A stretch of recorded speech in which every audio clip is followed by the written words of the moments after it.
ဟုတ်ကျွန်တော်တို့တကိုင်းစုကနေပြန်ပြီးတော့ကြိုဆိုပါရစေအခုကကျတော့တကိုင်းစုမှာတနင်္လာနေ့ဆိုတင်ဆက်ပေးနေကြ Dream Dictionary ပေါ့အိမ်မက်တွေမှတ်ပြီဆိုလို့ရှိရင်ဒါကိုမသိစိတ်ကအချက်ပေးတာတခုလည်းဖြစ်နိုင်တယ်အတိတ်ကောက်တာလည်းဖြစ်နိုင်တယ်ပေါ့နော်ဒါပေမဲ့အတိတ်ကောက်တာကြတော့ကျွန်တော်တို့ကမသိရတဲ့အတွက်အိမ်မသိစိတ်ကနေဘယ်လိုမျိုးဘာသာပြန်လို့ရတယ်ဆိုတဲ့အကြောင်းလေးကိုကျွန်တော်တို့ဖတ်ထားတဲ့စာအုပ်တွေကနေပြောပြပေးပါမယ်ဟုတ်အဲ့တော့အခုကကြတော့စောင်းတွင်လေးတွင်မှာပဲရှိသေးရပေါ့တလားပိုင်းဆိုတော့အေးရတယ်ဒီရက်ပိုင်းမှာတိတိကျကျပြန်အေးလာပြီဆိုတော့စောင်းတွင်မှာတွေ့တဲ့ရတဲ့အကြောင်းလေးတွေပြောပြပေးချင်ပါတယ်ဒါပေမဲ့ကျွန်တော်တို့ကကြတော့တမပိုင်းစုံထဲမှာပါမယ်နဲ့တူတယ်ရာသီဥတုကအဲ့ဒါကြောင့်မို့နှင်းနေပါရကြာခဲ့တယ်ပေါ့နော်မြူလောက်ပဲကြာတာဒါပေမဲ့အိမ်မက်ထဲမှာတော့နှင်းနေပါရမှတ်လို့ရတယ်အဲ့တော့အိမ်မက်ထဲမှာနှင်းမှတ်လို့ရှိရင်ဘယ်လိုမျိုးလေးလဲဆိုတာပြောပြပေးပါအရင်ဆုံးကနှင်းဆိုတာတန့်ရှင်ခြင်းတန့်စင်ခြင်းကိုကိုစားပြုတယ်တဲ့ပြီးသွားလို့ရှိရင်လှပတဲ့ဒီ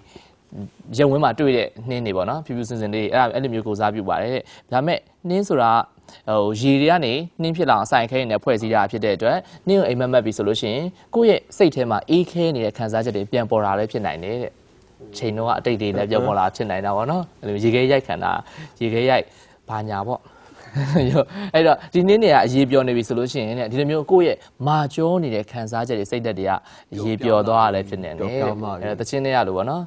်ရေတွေပျော်ကုန်ပြီဘာညာအဲ့လိုမျိုးတွေလည်းဖြစ်နိုင်ပါတယ်ပေါ့နော်အဲ့တော့ကိုတဲ့ဒီလိုမျိုးနှင်းထဲမှာနှင်းမုန်တိုင်းဒါကြတမျိုးဖြစ်သွားတယ်နှင်းမုန်တိုင်းထဲမှာခရီးသွားနေရတယ်လမ်းလျှောက်နေရလို့မှတ်တယ်ဆိုလို့ရှိရင်တော့တဲ့ကိုယ့်ရဲ့ဘဝမှာပေါ့နော်မတေချာမှုတွေအများကြီးရှိရဲဝမ်းနည်းစရာဒါမှမဟုတ်ရင်စိတ်အယမ်းအနေမြင့်စိတ်လှုပ်ရှားစရာဟာတွေတွေ့နေရလည်းဖြစ်နိုင်တယ်ဒါမှမဟုတ်လို့ရှိရင်ကိုဟိုးအရင်ကမျှော်လင့်ထားတဲ့ပျော်ရွှင်ခြင်းတွေပိုင်ဆိုင်မှုမရဘဲနဲ့ပျောက်ဆုံးသွားတယ်ဖြစ်နိုင်တယ်တဲ့ရုန်းကန်နေရတယ်ပေါ့အိမ်မက်ထဲမှာဒီနင်းမှုန်တိုင်းနေကြအေးခဲပြီးတော့ကို့မှာဒေါသ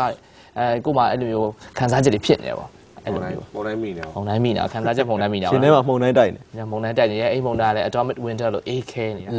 ာဒါအဲ့လိုမျိုးပေါ့နော်နှင်းနဲ့တွေ့ပြီဆိုလို့ရှိရင်ခံစားနေရတဲ့ခံစားချက်အိမ်မက်ကိုဘယ်လိုအထိပ္ပယ်ပြရမလဲဆိုတာပြောပြပေးတာနှင်းမဲကြီးတွေမဲ့အဲ့ဒါကျွန်တော်တို့သတိရနေမှာ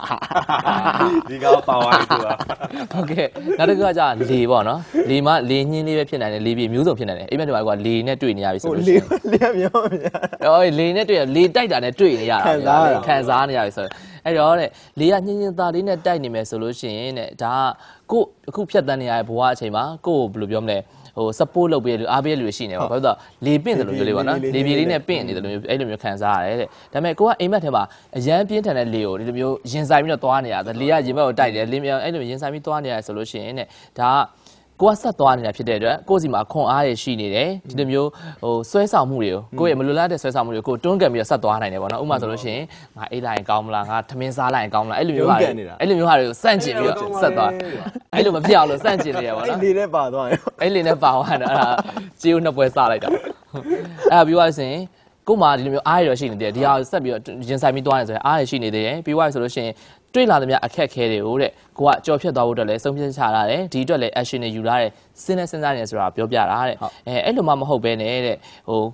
ဆိုတော့လေနဲ့ပါသွားပြီပေါ့နော်ကိုကရှေ့တိုးကျင်တဲ့ဟာကိုအနောက်ကနေလေနဲ့ပါသွားပြီဆိုလို့ရှိရင်တော့တဲ့အခုဖြစ်ပေါ်နေတဲ့ဘဝမှာလက်ရှိအခြေအနေပေါ်မှာကို control မရှိတော့ဘူးကိုထိန်းချုပ်နိုင်စွမ်းမရှိတော့ကိုကတော့ရုန်းကန်မှုစူးစမ်းတယ်ဒါပေမဲ့ကိုလုံးဝလက်မှန်ချပြီးတော့လုံးဝအခြေအနေနဲ့လိုက်ပြီးတော့ရေစုံမျောရမယ့်အဆင့်ကိုရောက်သွားနိုင်တယ်ပေါ့နော်ဒီဘဝမှာဖြစ်ဖြစ် relationship မှာဖြစ်ဖြစ်အလုပ်ကိုင်မှာဖြစ်ဖြစ်ပေါ့နော်အဲ့လိုမျိုးဆိုလို့ရှိရင်တော့ကိုယ့်ရဲ့ဘေးကလူတွေနဲ့ communicate လုပ်ဖို့အခုညီတောင်းဖို့လိုအပ်လာနိုင်တယ်ပေါ့နောက်တစ်ခုကကြာလေတောင်မှရိုးရိုးလေးမဟုတ်လေပွေပေါ့နော်ပွေနေတဲ့လေပေါ့နော်အဲ့လိုပြောတာမဟုတ်ပါဘူးလေးပွေပါပေါ့နော်လေးပွေဆိုလို့ရှိရင်ဘယ်လိုမျိုးလဲဆိုတော့ဒါဘဝမှာကိုပေါ့နော်လုံးဝစောစောလို့ခြေလွတ်လက်လွတ်ဖြစ်သွားအောင်ဖြစ်စေမဲ့အရာတစ်ခုအခြေအနေတစ်ခုအကြောင်းအရာတစ်ခုနဲ့တွေ့ဆုံတော့မယ်ဆိုတာပြောတာတဲ့အဲ့တော့ကိုမသိစိတ်မှာတွေ့နေပါတော့အလုံးမှာဆိုလို့ရှိရင်ကိုမနိုင်တဲ့ project ကြီးတစ်ခုရတာတို့ဒါမှမဟုတ်ရှင် relationship ဆိုလို့ရှိရင်လည်းလေးပွေဖြစ်နေတာတို့အဲ့လိုမျိုးပေါ့နော်များနေတာပေါ့နော်အဲ့လိုမျိုးအခြေအနေမျိုးဆိုလို့ရှိရင်တော့ဒါနှစ်ဖက်လုံးလွတ်သွားနိုင်တယ်ပေါ့အဲ့လိုမျိုးအဲ့ဒါဆိုရင်လေးပွေပါအိမ်မက်တက်တယ်တဲ့ဘာအိမ်မက်သေးတယ်ဒီကဘာအိမ်မက်ဒီဘက်ဘာလဲအိမ်မက်သေးတယ်အဲ့ဒါတုံးလဲပါခုနေ့မြင်းစီရတော့အိမ်မက်မြင်းစီရဟုတ်တယ်လားဟာအတော်ရောက်တော့မယ်လို့ပြ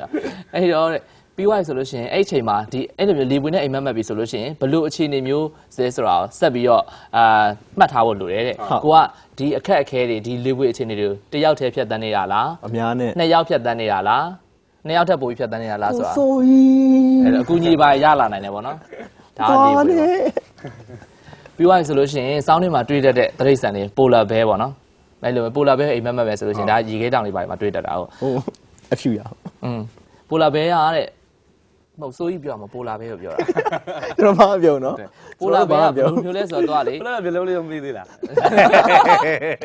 စိုးကြီးအခုဆိုလို့ရှိရင်အကောင်လုံးပြန်ထွက်ဆင်ပြီးတော့ဆွဲခေါ်တတ်တယ် ကိုလာပဲလက်ခေါင်းကြီးတာ လည်းကောင်းကြည့်လား အဲ့တော့ပိုလာပဲဆိုတာကျတော့ဒီရေပြင်မှာပဲရှိတာဒါပေမဲ့အဲ့ရေပြင်ခဲနေတဲ့ရေပြင်လေနည်းနည်းလေးသွားလိုက်တာနဲ့ပြိုကျသွားနိုင်တယ်အဲ့တော့ဒီလိုမျိုးမြင်မှတ်ပြီးဆိုလို့ရှိရင်စောစောဟိုအေးခဲနေတဲ့အတိတ်ကခံစားချက်တွေဖြစ်ရတွေကိုပြန်ပြီးတော့ခုံဝင်လာဖို့ပြန်ပြီးစဉ်းစားဖို့လိုအပ်လာပြီလို့ပြောတာလည်းဖြစ်နိုင်ပါတယ် အဲ့ဒီမချိန်လား နဲပြောရပြီဆိုလို့ရှိရင်ပိုလာဘဲရကြအဖြူရောင်လေးရှိရလေပိုလာဘဲတွေဆိုရင်အဖြူရောင်ရှိရအဲ့တော့သူတို့ပတ်ဝန်းကျင်ကလည်းလုံးဝအဖြူရောင်ပေါ့နော်နှင်းနေနဲ့ရေခဲနေဆိုတော့သူတို့ကပတ်ဝန်းကျင်နဲ့တသားလေးဖြစ်အောင်နေလိုက်တယ်ဆိုလိုတာကိုရောင်ဖြောက်လိုက်လို့ရတယ်ပေါ့နော်သူကိုလာပြီးတော့အဲ့လိုဖမ်းမဲ့လူတွေပါရှိတာကိုရောင်ဖြောက်လိုက်လို့ရတယ်ပေါ့ပိုလာဘဲတွေဆိုရင်ပေါ့ ညဘက်ဆိုကိုပြောက်တယ်ညဘက်ဆိုပြောက်သွား အော်တူ ကာမီတွေပါရောဖွင့်ခါနိုင်ပေါ့နော်အဲ့တော့ပိုလာဘဲတွေဆိုတာအဲ့လိုမျိုးကိုဖြောက်လို့ရတယ်ပေါ့ဟိုပတ်ဝန်းကျင်နဲ့တသားဖြာလုပ်ပြီးတော့အဲ့လိုမျိုးဖြစ်တဲ့အတွက်လည်းကိုယ့်ရဲ့လက်ရှိဘဝမှာဆိုလို့ရှိရင်လည်းကိုယ့်ရဲ့ခံစားချက်အစစ်မှန်တွေကိုဖုံးကွယ်ပြီးတော့သူများတွေနေခြင်းတဲ့ပုံစံသူများတွေလိုချင်တဲ့ပုံစံမျိုးနေမိနေသလားဥပမာ relationship မှာဆိုလို့ရှိရင်သူဖြစ်စေခြင်းတဲ့ပုံစံကိုဒါခဏပဲဟန်ဆောင်လို့ရလေအဲ့လိုမျိုးဖြစ်နေမိလားကိုယ့်ရဲ့ခံစားချက်တွေဖုံးကွယ်ထားမိလားဆိုတာစဉ်းစားလို့ရပါတယ်တဲ့အဲ့လိုစဉ်းစားပြီးတော့တကယ်လို့အဲ့လိုမျိုးဖြစ်နေဆိုလို့ရှိရင်တော့အဓိကကိုစစ်မှန်မှုရေးကြည့်ရလေကိုစစ်မှန်ပြီးသွားရင်သူ့ဘောစစ်မှန်မှုရေးကြည့်ရဆိုတဲ့အတွက်အဲ့လိုမျိုးဖုံးကွယ်ထားမျိုးမရှိဘဲနဲ့အဖွင့်ပြဖို့လိုအပ်တယ်ပေါ့နော်နောက်တစ်ခုကကျတော့ပိုလာဘဲဆိုတာတဲ့ဒီလှပတဲ့အလှပကြီးမားတဲ့လှပတရားလည်းဖြစ်တယ်ပြီးတော့ခွန်အားရှိတဲ့တတဝိုင်းလည်းဖြစ်တဲ့အတွက်ကို့မှာလည်းတခြားစောစောလိုမျိုးအခြေအနေတွေမရှိဘူးဆိုလို့ရှိရင်တော့ဒါကိုယ့်ရဲ့ခွန်အားကိုကိုပြန်ပြီးတော့ပြသရလည်းဖြစ်နိုင်ပါသေးတယ်နောက်တစ်ခုကကျ mist ပေါ့နော်မြူကိုတွေမြူမုံတွေအဲ့လိုမျိုးဖြစ်လာအဲ့လို mist ကိုမြင်မှတ်မယ်ဆိုလို့ရှိရင်တော့ဒါဘာပြလဲဆိုတော့ခိတ္တခဏလောက်တော့မသေးကြမှုတွေပြရတယ်။ဒါမျိုးဆိုအကြာကြီးလည်းမဖြစ်ဘူးလေသိရမလား။ဝေဝါခဏဝေဝါလည်းပြောရနဲ့ဟိုနေရာထွက်လာပဲဖြစ်ဖြစ်အချိန်တစ်ခုပြီးရတယ်ဖြစ်ဖြစ်အပူချိန်ပြန်ရပဲဖြစ်ပျောက်သွားတယ်။ဒါပေမဲ့ခဏလေးတော့မသေးမကြဖြစ်နေ။ငါဒီလန်းလိုက်ရမလား။ငါဒီလန်းလိုက်ရမလား။ဝေဝါနဲ့ပေါ့ဒီဘာမှမမြင်နိုင်ဘူးဖြစ်နေတာပေါ့နော်။ပြီးတော့ကိုယ့်ရဲ့အဲ့လိုမျိုးအိမ်မက်တွေကမြူကုန်တွေမြူငွေတွေကြားမှာတခြားတယောက်ကိုမြင်မှတ်ပြီဆိုလို့ရှိရင်ねသူတို့နဲ့ပတ်သက်ပြီးတော့ဆက်ဆံရေးရာကိုယ့်အတွက်မသေးကြဖြစ်နေတာ။ဒီလိုကလူဆိုးလားလူကောင်းလားကိုယ့်အတွက်ကောင်းနိုင်မယ့်အခြေအနေလားဘယ်လိုမျိုးလဲပေါ့နော်ဒါဝေခွဲမရဖြစ်နေတာပေါ့နော်အဲ့လိုမျိုးအခြေအနေပါဆိုလို့ရှိရင်အေးပေါ့အဲ့လိုမျိုးအခြေအနေပါဆိုလို့ရှိရင်ဒီလိုမျိုး miss တော့မြင်မှတ်တတ်ပါတယ်ဒါတွေကကြတော့ကိုယ့်ရဲ့အိမ်မက်ထဲမှာတွေ့တဲ့အကြောင်းအရာလေးတွေကိုကြည့်ပြီးတော့မသိစိတ်ကကိုယ့်ကိုဘာတွေအချက်ပေးနေဆိုတာသိအောင်လို့ပြောပြရတဲ့ဟာပေါ့ဟုတ်ကဲ့ပါအဲ့တော့ဒီနေ့မှာဆိုလို့ရှိရင်ကျွန်တော်တို့စီကိုပို့ထားတဲ့ Radius တွေရှိအောင်မယ် Radius တွေထပ်ပြီးဖွင့်ပြပါအောင်မယ် Radius ကိုကျွန်တော်တို့စီကိုပေးပို့ခြင်းနဲ့ဆိုလို့ရှိရင်ကျွန်တော်တို့တွေကကိုယ်တိုင်ဆိုလို့ရှိရင်ဒီလိုဖြစ်ရပြီးပေါ်မှာခံစားနေရတဲ့ခံစားချက်တွေကိုယ်တိုင်ရွေးချယ်မှုလေးတွေကိုပြောပြပေးမှာပါကိုယ်စားဆိုဘယ်လိုလုပ်မလဲပေါ့အဲ့တော့ကြည့်နေတဲ့သူတွေနဲ့အချင်းချင်းပေါ့နော်ဟိုအကြံတစ်ခုစားသုံးခုရပါပေါ့ဒါပေမဲ့ကျွန်တော်တို့ပြောတဲ့ဟာတွေကိုတကန်ကြွယ်ကိုယ်တိုင်နဲ့လိုက်လုပ်ဖို့လည်းမဟုတ်ဘူးကိုသားဆိုဘယ်လိုလုပ်မလဲသူသားဆိုဘယ်လိုလုပ်မလဲဘာလို့ဆိုကိုတငယ်ချင်းဆိုလဲကိုဒီလိုမျိုးဟိုဖွင့်ပြောပြီးတော့ဆွေးနွေးပြတယ်လေအဲ့လိုမျိုးပုံစံမျိုးနဲ့ပြောပြပေးရပါအဲ့တော့ဒီလိုမျိုးအကြောင်းလေးတွေကိုကျွန်တော်တို့ ਨੇ ရင်ဖွင့်နေတယ်ဆိုလို့ရှိရင်တော့ကျွန်တော်တို့ရဲ့ page ဖြစ်တဲ့ www.facebook.com/theguysu7 ကိုဝင်ပြီးတော့ message box ထဲမှာပဲဖြစ်ဖြစ် wall ပေါ်မှာဖြစ်ဖြစ်ရေးခဲ့လို့ရပါတယ် message box ဆိုရင်တော့ပို့ပြီးတော့အဆင်ပြေပါတယ်အရှိမတော့ #righttous ဆိုရေးခဲ့ပြင်ရပါခင်ဗျဖတ်ပြဟုတ်မင်္ဂလာပါကိုတဲ့ညီမနာမည်မပြောပါနဲ့နော်တဲ့ညီမကဒုတိယနှစ်ကျောင်းသူပါဂုံတူးတန်းဝင်တယ်မိဘတွေကဖြစ်စေခြင်းနဲ့ဝင်အောင်ကြိုးစားခဲ့တာပါဒါပေမဲ့အခုလမ်းလျှောက်ရင်လမ်းပြောင်းနေပါတယ်တကယ်ဝင်တော့ညီမစာသင်ရတဲ့အလုပ်ကိုဝါသနာမပါပါဘူးညီမအဆိုတော်အလုပ်ကိုဝါသနာပါပါတယ်ယုံကြည်ချက်လည်းရှိပါတယ်ကိုညီမအခုဘယ်လိုလုပ်ရမလဲမသိတော့ပါဘူးညီမဝါသနာမပါတဲ့အလုပ်ကိုအချိန်လေးအများကြီးအကုန်ခံပြီးမိဘတွေစိတ်ချမ်းသာအောင်ပဲဖြည့်ဆည်းပေးလိုက်ရမလားကိုဝါသနာပါတာကိုပဲလုပ်ရတော့မလားမသိတော့ဘူးစိတ်တွေလည်းအရန်ရှုပ်ပြီးပင်ပန်းနေပါတယ်ပြီးတော့ဝါသနာမပါတဲ့အလုပ်တစ်ခုကပန်းနိုင်ရှိပါမလားအောင်မြင်မှုရပါမလားအခုဖြည့်ပေးစေချင်ပါတယ်လေးစားစွာဖြင့်တော့ကိုရန်ကလည်းအဲ့လိုရွေးချယ်ခဲ့တဲ့လူတွေဖြစ်တယ်ဒါပေမဲ့ဟိုအမြင်လေးတော့ရှိတာပါနော်အဲ့လိုမျိုးကိုရန်ကြုံတွေ့တဲ့အကြောင်းလေးပြောလို့အဆင်ပြေဟုတ်ပထမဆုံးအနေနဲ့မိဘစိတ်ချမ်းသာအောင်ထိုင်ကိုယ်ရဲ့စိတ်ချမ်းသာရဲဆိုတော့ဒါလုံးဝသိကြရခင်ဗျအဲ့တော့သူတို့စိတ်ချမ်းသာမှုအတွက်တော့ဟိုကိုယ့်အတွက်လည်းဒါပြန်ပြီးတော့မှအကျိုးကျေးဇူးရစီရတယ်ဘာလို့လဲဆိုတော့ဂုံလုံးဝင်နေဆိုရဲကကိုကသူများတဲ့နယ်လီတော်လို့ဒါမှမဟုတ်သူများတဲ့ထူးခြားလို့အတွက်ကိုကဝင်သွားခဲ့ရပဲလေပြီးတော့ကိုယ့်အတွက်တက်နိုင်တယ်ဆိုရဲအနေအထားမှလည်းရှိနေရပဲသိလားတချို့လူတွေဂုံလုံးဝင်မဲ့လည်းတက်လို့မရတဲ့ဟိုဘွားဘေးအခြေအနေရှိရကွာအခုကိုဆိုလဲတက်လို့လည်းရရကွာပြီးတော့ဝါသနာနဲ့ဒီကိုယ့်ရဲ့ဟိုအတမွေးကြောက်တစ်ခုနဲ့ရက်တီဖို့ဆိုတာလူတိုင်းမျှော်လင့်တာပဲအကုန်လုံးလည်းဖြစ်ချင်ကြတာပဲဒါပေမဲ့ဖြစ်မလာပေမဲ့လည်းဖြစ်လာတဲ့အနေအထားမှာပဲအကောင်းဆုံးရှောက်လန်းသွားလူတွေလည်းအများကြီးရှိရင်အခုညီမလေးတွေကဒီဟိုဂုံလူရောက်ပဲတက်နေရင်းနဲ့ပဲဒီဘက်ဝါသနာပါတဲ့အဆိုတော်လိုင်းကိုလည်းတပြိုင်တည်းစူးစမ်းဝင်လည်းရှိနေသေးတာပဲဒါမှမဟုတ်ပဲနဲ့ဒီရောက်ပဲကိုယ်အနေနဲ့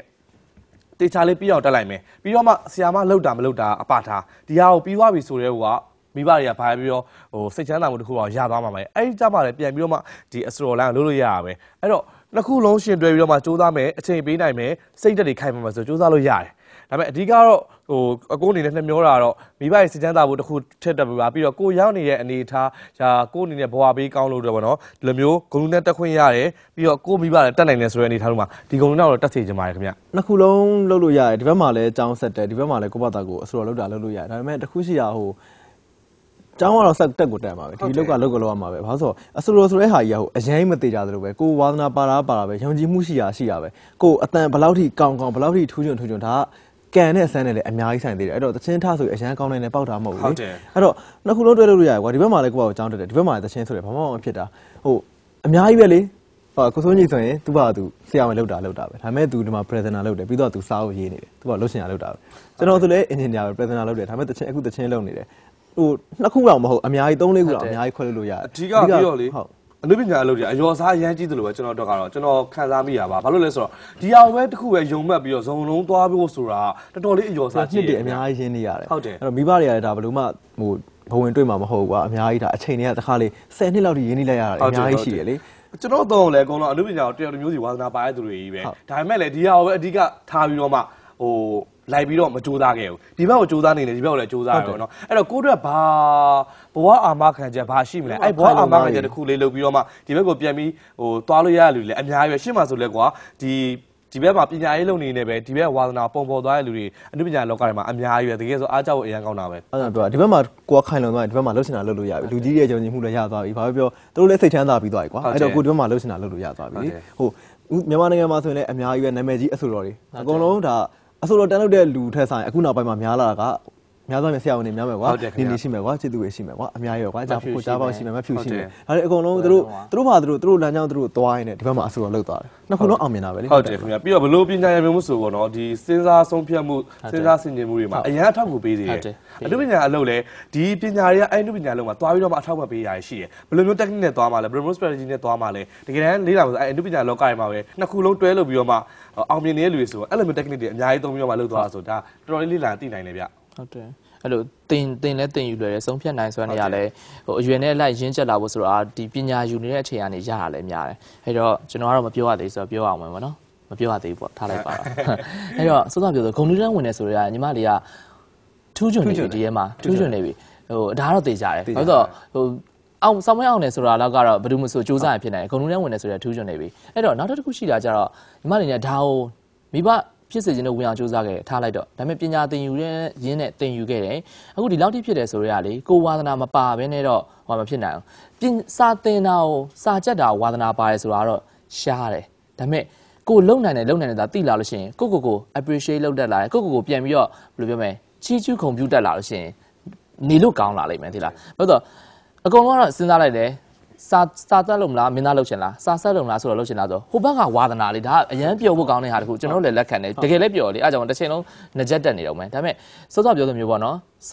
လုပ်နေရမို့လို့ဝါသနာမပါဘူးလို့ထင်နေတာဒါပေမဲ့ကိုကတကယ်တမ်းဒီမှာလည်းထူးချွန်နေတယ်ပြီးတော့စောစောပြောဆိုငယ်လေးကစာလုပ်ခဲ့တယ်ဆက်ပြီးတော့လည်းစာလုပ်နေတယ်အခုလည်းစာလုပ်ဆိုစာနဲ့အဲ့လောက်ရင်းနှီးတာကြာလို့ဒါကိုကဒီဟာကိုတွဲရကြပြီတိတ်မချစ်ဘူးနဲ့ထင်ပါလို့ထင်နေတာတကယ်တမ်းစာကိုလည်းချစ်ပုံရတယ်အားကြောင့်မလဲအဲ့လောက်ထိလုံနိုင်တာလေအဲ့တော့ဟိုကျွန်တော်ပြောသလိုပေါ့နော်ဟိုကျွန်တော်ဆိုလို့ရှိရင်ဒုတိယနှစ်လောက်တော့ဒီ CDM မှာစပေါ်တော့အနောက်စာအရန်ဖြစ်ချင်တယ်အရန်ဖြစ်ချင်ဟိုအဲ့ကိုကရုပ်ကတော့ဘယ်တော့မှယုံကြည်မှုရှိတယ်ရုပ်ကဖြစ်မှာမဟုတ်ဘူးเนาะဒါပေမဲ့အတ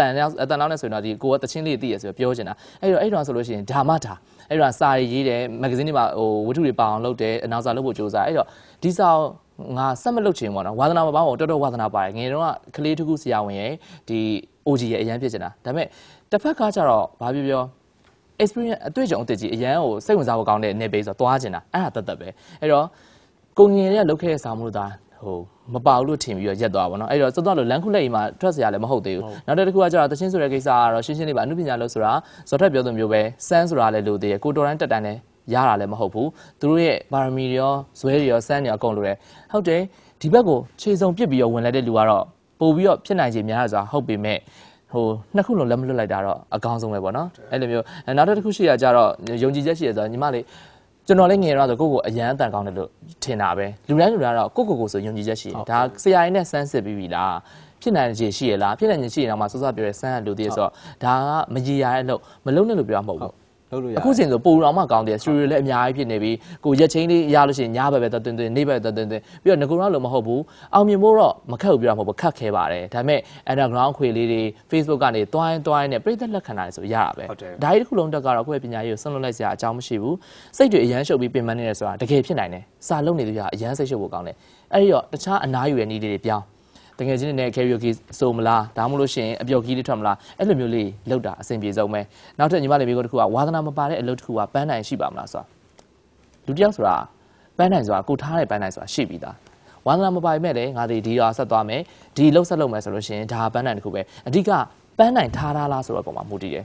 ညီမလေးအနေနဲ့ဟုတ်ပြီမဟာတန်းဆက်တက်မယ်ဂုံနူးတန်းဆက်တက်မယ်အဲ့လိုလုပ်ပြီးသွားလို့ရှိရင်စီးပွားရေးလုပ်မှာလားဒီဟာနဲ့ဆက်ပြီးတော့အသုံးချပြီးတော့အလုပ်ပြန်ဝင်မှာလားစာတင်မှာလားအဲ့လိုမျိုးစာတင်တဲ့အလုပ်ကိုဝါသနာပါဆိုမယ်တကယ်တမ်းလည်းအဲ့ဒါလည်းအမှုပညာငယ်တော့ဆိုလို့ရှိရင်အဖိုးရောအတော်အမေရောကကျောင်းဆရာဆိုတော့ကိုကကျောင်းဆရာအရန်ဖြစ်နေတာအဖိုးဆိုကျောင်းအုပ်အဲ့တော့ဒါကလည်းအမှုပညာဘယ်ဟာပဲဖြစ်ဖြစ်နေပဲတခုထဲဝင်သွားလိုက်ပြီဆိုလို့ရှိရင်စိတ်ဝင်စားလာလိမ့်မယ်အတင်းဆုံးလောက်ခိုင်းတာမဟုတ်ဘူးเนาะဘာလို့ဆိုအပန်းဖြည့်တဲ့အချိန်မှာအပန်းဖြည့်လိုက်ဒါပေမဲ့အလုပ်ကိုအာရုံစိုက်တဲ့ခါကျရင်စိတ်ဝင်စားလာအောင်အဲ့လိုဆိုလို့ရှိရင်ဝါသနာမပိုင်တော့မှဆက်လျှောက်ရှင်စိတ်ပေါ်လာလိမ့်မယ်အဲ့အချိန်မှာပန်းနိုင်ကိုကိုကထားတတ်ဖို့လိုတယ်ဒီပန်းနိုင်နဲ့တစ်ခုထားမယ်နောက်ပန်းနိုင်တစ်ခုထားမယ်ဆိုလို့ရှိရင်ပန်းနိုင်ဆိုတာရှိသွားလိမ့်မယ်ပန်းနိုင်ပြောက်တယ်ဆိုတာမရှိဘူးဘဝမှာတော့လေသွားတာတော့ဥတီချက်မဲ့သွားကြရတာပဲဒါပေမဲ့ကိုကပန်းနိုင်ထားပြီဆိုလို့ရှိရင်ကိုသွားရလမ်းထိပ်မှာပန်းနိုင်ရှိသွားလိမ့်မယ်အဲ့တော့ကျောင်းဆက်တက်ပါပြီးသွားလို့ရှိရင်ဟိုဆွန့်လွတ်ခိုင်းတာမဟုတ်ဘူးပို့ပြီးတော့အားတိုးပြီးလုပ်ပါကိုမညာဘူးတော့လို့တယ်ကျွန်တော်ဆိုလို့ရှိရင်တနေ့ကောင်ရုံလုံးမှာဒီရက်ကွေးနဲ့ပတ်သက်တာအကုန်လုပ်တယ်ပြီးသွားပြီဆိုလို့ရှိရင်ဆိုင်အောင်လည်းဖွင့်ရသေးတယ်။ဘာဖြစ်လို့ဆိုတော့အဲ့ဒီကနေမှကိုဆက်လုပ်ချင်တဲ့ဟာတွေအတွက်ကိုအရင်နည်းရလာမှာဟုတ်ပြီးသွားပြီဆိုလို့ရှိရင်စောစောပြောရဲစားအုပ်ရေးတဲ့ဟာကိုလည်းဂျားထဲမှာလုပ်ရတယ်။အဲ့တော့ဘာဖြစ်လဲဆိုတော့အေးရေးဝပြီးတော့ဖောတာတော့ရှိကြပါတော့နော်။ဒါပေမဲ့ကိုမညာနဲ့တစ်ချိန်ကြာလို့ရှိရင်ဘယ်သူတော့မှစူးစမ်းတယ်မဟုတ်ကိုအတွက်ကိုစူးစမ်းတာဒီအောင်မြင်မှုဆိုတာလည်းဂုံယူမှုမဟုတ်ကိုပျော်ရွှင်မှုလုပ်နေတာ။အဲ့တော့အဲ့လိုလေးဆက်စူးစမ်းဖို့အားပေးချင်ပါတယ်ခင်ဗျ။ဒီလောက်ဆိုရင်တော့တော်တော်လေးတော့ပြည့်စုံသွားပြီ။ဒါပေမဲ့ညီမလေးနေအဆင်မပြေသေးဘူးဆိုလို့ရှိရင်ကျွန်တော်တို့ရဲ့ page ကိုထပ်ပြီးတော့စာပို့လို့လည်းရပါတယ်။ပို့ဖို့လည်းအားမနာပါနဲ့။ကိုယ့်ရဲ့လူငယ်တွေအတွက်ဘဝတက်လန်းတက်ဆိုလို့ရှိရင်ကျွန်တော်တို့ကလည်းအများကြီးကိုယ့်ရဲ့ခံစားချက်လေးတွေပြောချင်ပါတယ်ကျွန်တော်တို့ရွေးချယ်ခဲ့တဲ့လမ်းတွေမှန်သည်ဖြစ်စေမှားသည်ဖြစ်စေပေါ့နော်အဲ့လိုပြောပြီးတော့ကိုယ်တိုင်ကြတော့လည်းချင့်ချိန်တာလို့ပေါ့ဥပမာဆိုကျွန်တော်ဆိုလို့ရှိရင်လည်းဒုတိယနှစ်မှာဒီလိုတွေလုပ်တော့အာရုံတွေများခဲ့တယ်ကျွန်တော်မှားခဲ့တယ်ဒါပေမဲ့သူများရဲ့ကြောင့်မှားကြမလို့ပဲနဲ့တည်သွားပေါ့အဲ့ဒါကြောင့်မို့လဲကျွန်တော်တို့ Right to Air season လေးကိုတက်နေတဲ့လောက်တင်ဆက်ပေးရပါခင်ဗျဒါပြီးသွားပြီဆိုလို့ရှိရင်တော့ပရိသတ်တွေပေးပို့ထားတဲ့ TGB playlist တွေကိုသချင်းတွေလည်းဖွင့်ပြပေးပါအောင်မယ်ကျွန်တော်တို့ပြန်လာခဲ့ပါမယ်